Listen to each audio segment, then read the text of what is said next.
ஒரு புது வீட்டுக்கு போகிறோம் அப்படின்னு சொன்னால் எந்தெந்த விஷயத்தை முக்கியமாக எந்த டைம் வந்து சாதகமாக இருக்கக்கூடிய டைம்?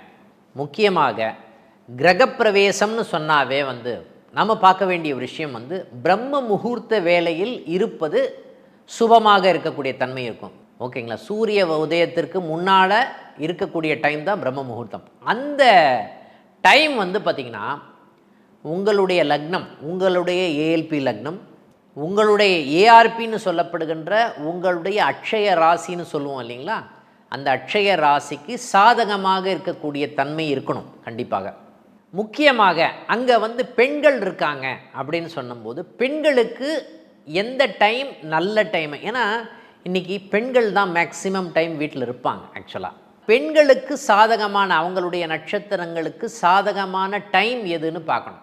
அவங்களுடைய ஏஎல்பி லக்னம் என்ன போயிட்டுருக்கு, அட்சய ராசி என்ன போயிட்டுருக்கு, அதுக்கு சாதகமான நட்சத்திரங்கள் எது வருகிறதோ அந்த நட்சத்திரத்தில் குடி போவது நல்லது.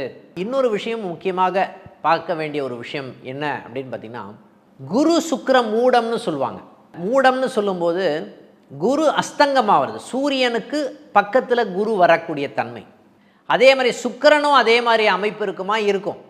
அந்த டைமில் வந்து பார்த்திங்கன்னா நம்ம வந்து எந்த காரணத்தை கொண்டும் கிரகப்பிரவேசம் பண்ணலாமா அப்படின்னா பண்ணக்கூடாது. அதே 8ஆம் இடத்துல குரு இருக்குது சார், பண்ணலாமா? பண்ணக்கூடாது. அதே மாதிரி சுக்கிர பகவான் வந்து 8ஆம் இடத்துல இருக்கார் சார், பண்ணலாமா? பண்ணக்கூடாது. 8, 12 சுத்தமாக இருக்க வேண்டும்னு சொல்லுவோம் நம்ம.